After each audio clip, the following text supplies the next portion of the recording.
Whenever I feel really overstimulated and I'm absorbed in all of that's happening, the news, the tragedies, the things that are completely out of our control, I think about how I would rather live on a ranch in the middle of nowhere with some animals and the people close to me, just live life totally oblivious to everything else, a little slice of paradise. I catch myself imagining this dream world. I can get away from everything that's wanting my attention all the time. The problem is, this place doesn't exist. Maybe one day, that would be nice. But in the meantime, what am I gonna do?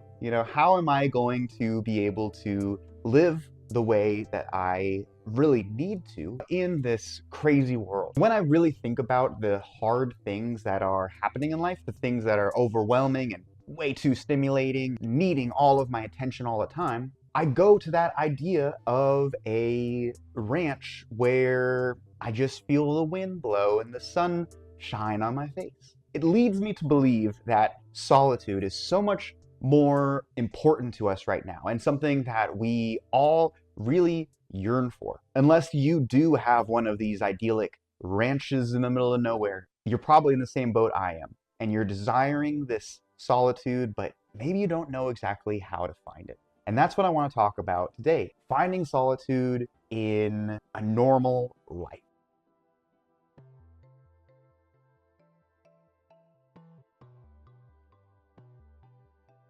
Hey, are you liking this video? Because I really hope you are. And if you are, go ahead and like and subscribe. It really helps out the channel and really appreciate you listening. All right, thanks. When I think about why do I yearn for this ranch out west where nothing else is gonna bother me, why do I have that specific dream? Is it because I attach it to some perfect image of peace? Or is it because I don't know how to create that peace in my own life? Think about your perfect place of solitude and peace. Why can't you access that right now too? Does it feel really far away? Maybe out of reach? Life doesn't stop and wait for us until we've found that perfect place to find peace. Instead, we have to find it within ourselves, within the place that we are right now. Solitude isn't a physical place. Instead, it's something that I have to cultivate within myself wherever I am. The great thing is that it's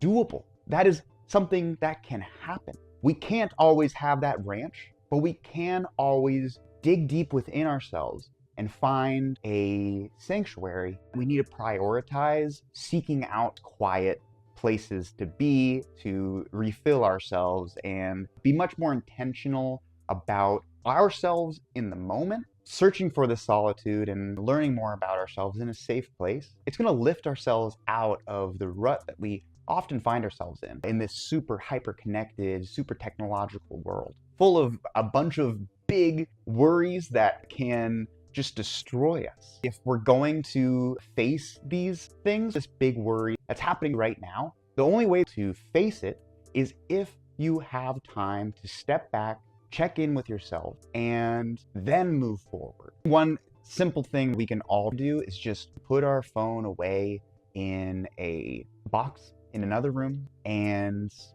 make yourself something to eat. Sit on the couch, take some deep breaths, and rest assured that all of the craziness your phone can bring is gonna be there when you go pick it up again. Part of why we struggle with allowing ourselves to be in solitude is because we don't know what we're going to find there. We can think that we're going to find something pretty spooky. Maybe meaning things that you didn't want to unearth. It could simply be you get a little bored.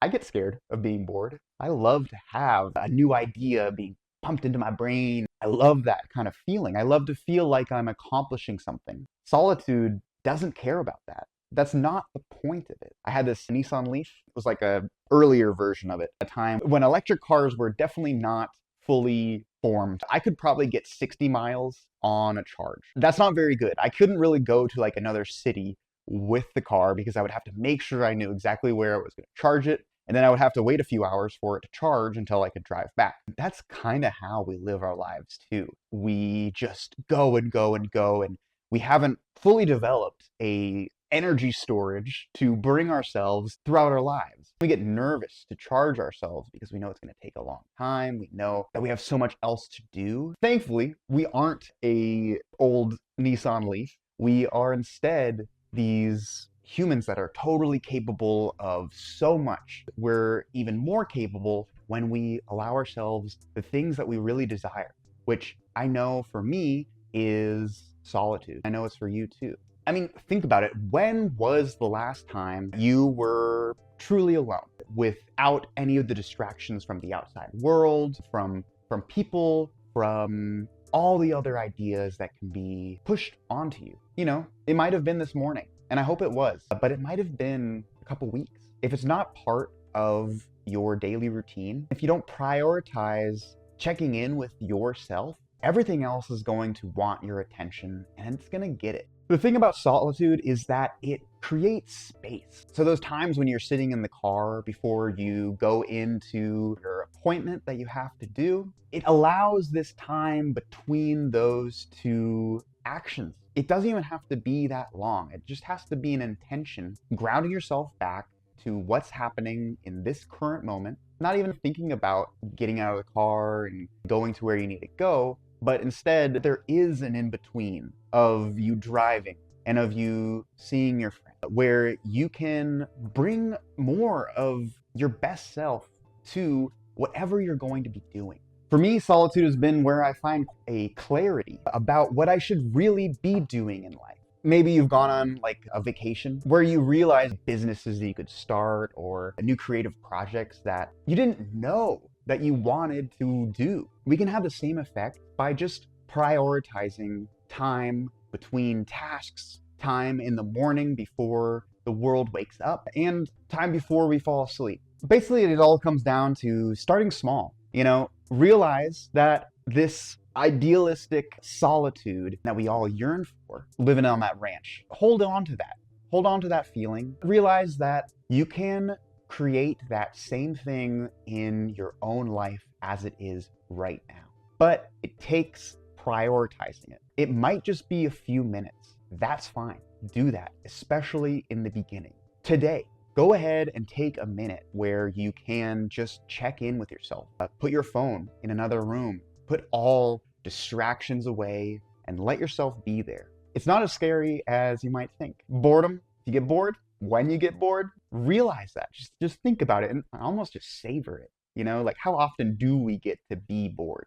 It's kind of a treat. Experiment with what works for you. Maybe it's some walks with your dog without your phone, or maybe it's a swim in the pool. That is an awesome way of solitude that I always feel fills me up, because when you're swimming, there's no distractions. And I grew up a swimmer, so you know, you might have something totally different. Maybe it's a run, maybe it's time to craft, or you know, you think about it. What could be a time of solitude that you can really lean into? And finally, protect your boundaries. Let yourself be unavailable for some time in your day. You don't always have to be available to everyone. And truly, like when you do show up for yourself, you're going to be able to be truly available to everyone else in a much deeper, important way. So yeah, I still want to have a ranch where I can go ahead and automatically know how to run it and, you know, live off the land and be on a horse and still be surrounded by the people that are closest to me. I still want that, yeah. But I know that I can have that same experience right now as long as I allow myself to do it. And whatever your version of this is, I know that you can too. Solitude really isn't about where you are. It's how you allow yourself to be in that moment. It's about being fully present and being in touch with who you are at that moment in a full way. So, hey, I really appreciate your time. I haven't done a stimulus in a little while. Really excited to be back, and I will be doing a lot more of these as time goes on. So, hey, thank you so much. Like and subscribe. That really helps out the channel. Thank you so much. All right, see ya.